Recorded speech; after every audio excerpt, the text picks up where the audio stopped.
Bom, Bom, pessoal, então, como vocês sabem, o tema, ou pelo menos eu acredito que saibam, porque eu já postei aqui o tema vencedor, mas para uhum, quem ainda não sabe, o tema vencedor foi cópia de dados entre orgs, né?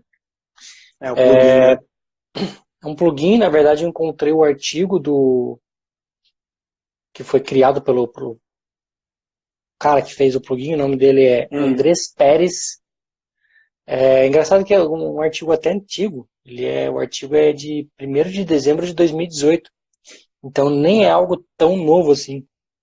Mas eu fiz um teste aqui e funciona realmente muito bem. A ideia é relativamente boa. Relativamente não. Tô a ideia é sendo. boa, A ideia é muito boa. é. O nome do plugin, na verdade, ele assim, você precisa ter pelo menos, você não precisa usar o Visual Studio Code, mas você precisa ter pelo menos o CLI instalado, né? O Salesforce Uhum, CLI instalado. Que geralmente é o que os developers usam, né? A gente falou ontem aqui a questão de quando você usa o Salesforce DX, que você cria uma org e você já define que dados você quer nessa org quando você cria, né? sim. E esse plugin vem justamente para suprir essa deficiência para quando você utiliza uma org, um sandbox, né? Mas não tem os dados lá dentro. Então ele vem justamente para suprir essa deficiência aí. É. O nome do plugin é ET Copy Data. Então ele é um plugin do plugin, vamos dizer assim, né? Ele é um plugin do Salesforce CLI. Então para você Isso aí. instalar ele, você precisa ter o CLI instalado e depois você instala com alguns comandinhos do próprio CLI, você instala esse plugin, tá? E ele te permite fazer cópia entre orgs. E um ponto interessante, lendo a documentação deles, é que ele travou de forma que você não consegue fazer cópia para produção, né? Então, uma cópia bem pensada, uma cópia de segurança. Por quê? Sim. Porque um dos comandos que ele tem, quando você está parametrizando, é você apagar todos os dados que tem antes de começar a copiar os dados, né? Isso vai É. garantir que você tenha sempre dados atualizados dentro da sua org. Isso é uma parte opcional, né? Sim, Do é plugin. opcional. Você Mas, escolhe ele, ou não. mas você pode dar um comando para só simplesmente limpar. Agora imagina Isso você aí. faz isso em produção, né? Alguém Tava vai ter um, lascado. alguém vai ter um Algum filho aí, né? estagiário Alguém ia ia morrer, rodar. né?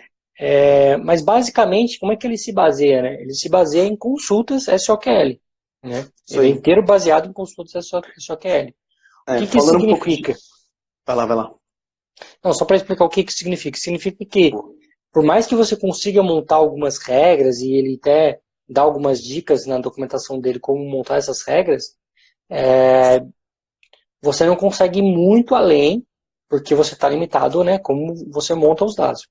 Mas, tirando, tirando os padrões, os objetos padrões, conta, contato, oportunidade, pedido, etc., que É. você precisa definir exatamente quais objetos você quer, e você pode montar uma query, vamos dizer assim, para falar, olha, eu quero esse objeto, mas eu quero somente dados maior que 6 meses. Você consegue fazer esse filtro, Uhum. né? Ele fortemente não recomenda você fazer da org inteira, porque justamente a gente já falou aqui, né? A gente falou ontem que a gente falou das orgs, né? Isso mesmo. Uhum. Quando você tem uma org, por exemplo, developer normal, que você tem 200 megas só, você não vai conseguir levar muito dado para lá. Então é bem importante você ser bem preciso no que você quer levar para essa org, né? Levar um set de dados mínimo necessário.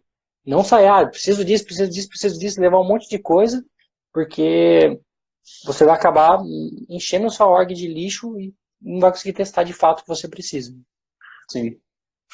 Falando um pouco de como ele funciona, o processo, na documentação ele dá pra gente o passo a passo de como ele funciona. Então, primeiramente ele vai comparar, né, os dados que você tem de uma org e da outra. O segundo passo dele é o export, então ele vai puxar tudo da org que você tá, da org da onde você tirou os dados. E depois o terceiro passo é excluir se você deseja ou não, como o Fernando Claro. falou. É um opcional aí. É opcional. E aí você pode excluir. pensando nisso, né, em limpar a org e fazer uma cópia fiel do que você está tentando testar. E o último é a importação, onde ele pega os dados e joga na sua org onde você quer. Então, basicamente é isso, né? Mais ou menos uma consulta, tipo, ele faz o que você faria na mão. Na mão, assim. Você pega ele tem toda uma inteligência por trás disso também, né? Porque quando você define os objetos, né? Sim, os customs também. Quando você define os objetos, primeiro ele faz uma análise para ver quem depende de quem, de forma que primeiro ele vai importar os pais, depois ele vai importar os filhos. Por que ele faz isso? Ele importa os pais, ele gera o ID novo, ele traz para o local machine, para sua máquina, ele traz os IDs que foram gerados, para quando ele for subir o filho, ele já fazer a troca e subir o filho com o ID novo, né? Então você não perde essa referência. E alguns dos parâmetros você consegue configurar para... Esqueci de falar, né? Você consegue configurar, por exemplo, olha, não quero que você traga create date, ou create date, create by, create ISO, owner ID, você consegue eliminar essas coisas, né, de forma que a hora que você trouxer essa massa de dados, você não tenha inconsistências. Né? Isso aí. Show de bola. O que mais tem que você viu aí na documentação, cara? Bom, toda a configuração dele é baseada no arquivo JSON, então eu vejo que isso, por mais que seja possível, totalmente possível você fazer isso por um funcional ou por uma pessoa de admin, eu acho que a ferramenta como um todo ela é mais voltada para o developer, que muitas vezes é o cara que chuta, cabeceia, né, e sai para comemorar. Então é um cara só, né?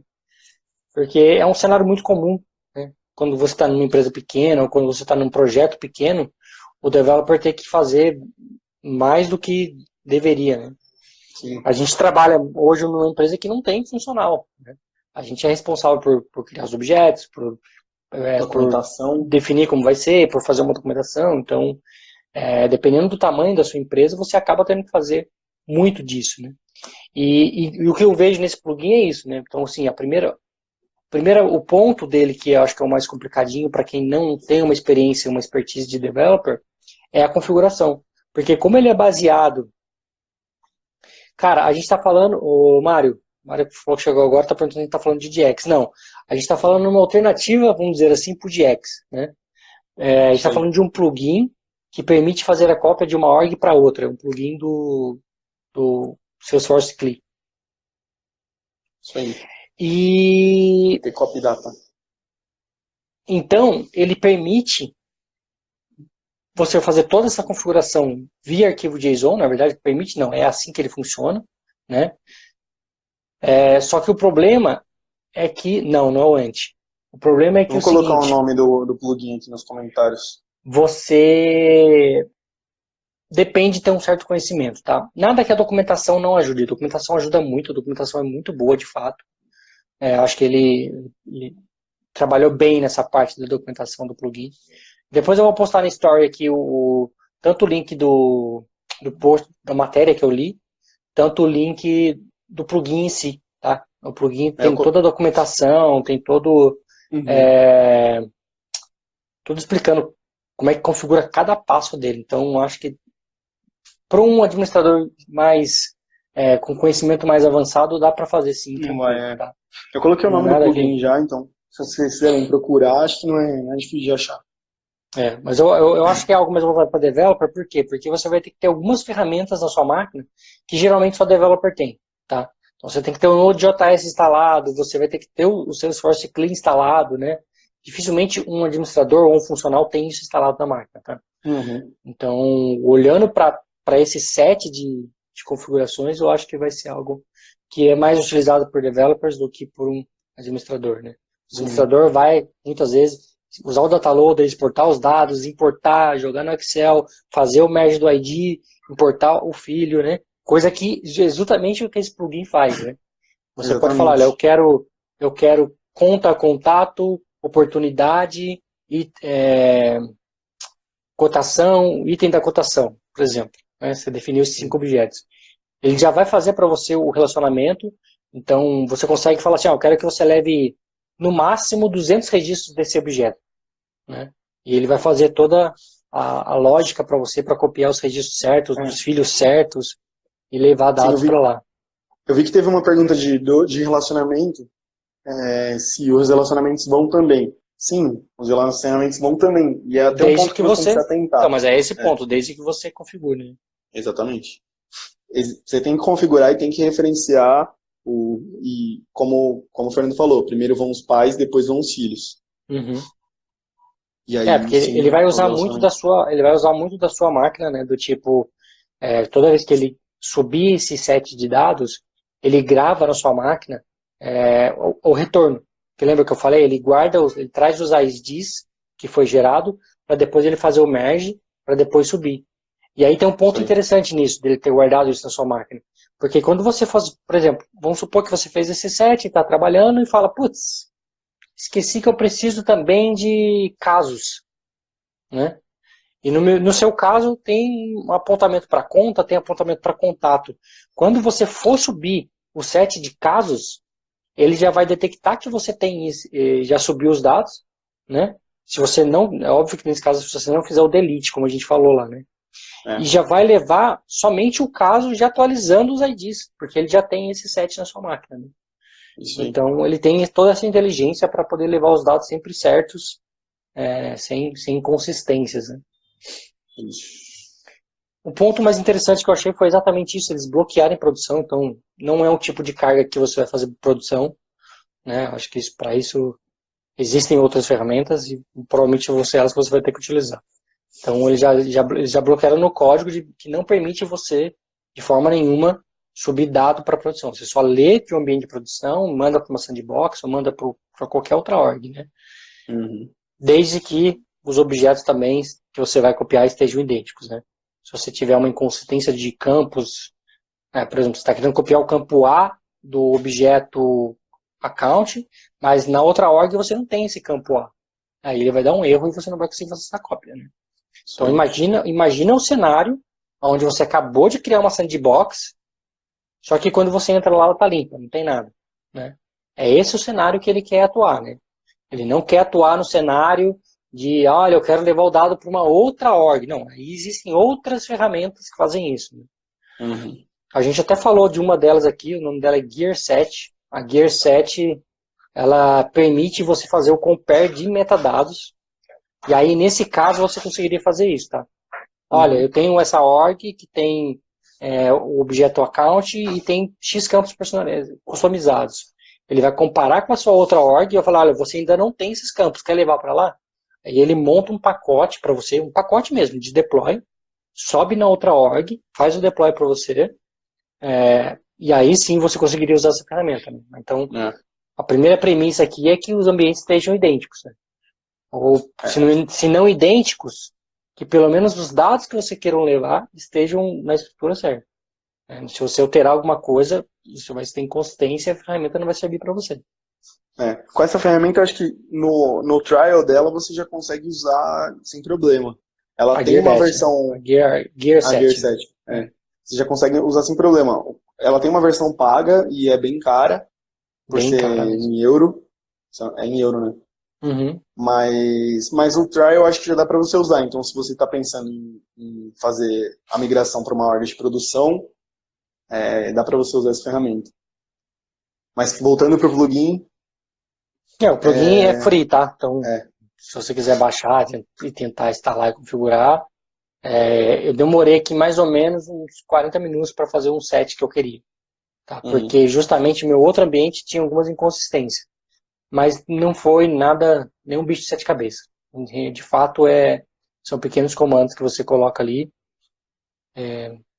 Vou dar um exemplo, tá? Então você tem um arquivo de configuração que chama etcopy.json. Nele você coloca tipo a data de hoje. Ele usa isso para poder fazer o filtro dos dados. E aí você tem duas tags, origem e destino, né? Org source, org destination. E aí você define os objetos. Você tem uma tag chamada sObjectData e dentro dele você tem nome, aí você põe account, Vai ignorar algum arquivo? Quero ignorar, por exemplo, o ONRD. Né? Então, note que o diferente da query, que você fala, olha, eu quero copiar isso, isso, isso, aqui a gente tem que falar o que a gente quer ignorar. Né? Olha, eu não quero que leve isso, não quero que leve isso, não quero que leve isso. Então, é o inverso aqui. Uhum. E aí você define a quantidade máxima de registros, você define a ordenação, se você quer ordenar por data, se você quer ordenar por nome. Lembra que eu falei o exemplo lá? Eu quero os últimos 6 meses. Então você ordena por data e põe um range de filtro, né? E aí você põe um where. Então no where eu poderia falar, olha, where create date maior ou igual last 6 months, por exemplo. Né? Então você conseguiria fazer isso. Sim. Depois você tem os objetos, uma outra tag que é SObject metadata, que aí você leva os objetos padrões, né? Então eu consigo configurar, por exemplo, para levar os usuários, e ele já leva os usuários para lá. E aí se tiver usuário igual, então você consegue falar, faz o match para mim do usuário por e-mail. Se já tiver esse e-mail lá, você não cria esse usuário. Né? Uhum. Esse ponto eu achei meio falho, eu não testei especificamente o cópia do usuário, mas por que eu achei falha? Porque quando você cria uma sandbox, ele automaticamente altera o e-mail de todo mundo. Né? Então, Sim. pode ser que na hora do match deu algum enrosco aí, mas só testando para ver. O que mais? E aí o custom tem um parâmetro, include all customs, que daí ele vai simplesmente copiar todos os objetos customizados. E aí você tem, nesse cara, você tem um max records each, que você vai definir a quantidade de registros que você quer deles. Né? Porque como você não definiu lá em cima qual é o objeto que você quer, ele vai pegar todos customizados e vai copiar para você. Né? Porque a ideia dele, a ideia por trás disso eu não sei quais padrões você utiliza na sua org, mas customizados eu sei que você usa todos, afinal você criou, né? Uhum. Então essa é a ideia dele. Sim, faz sentido. Beleza, pessoal? Mais alguma pergunta?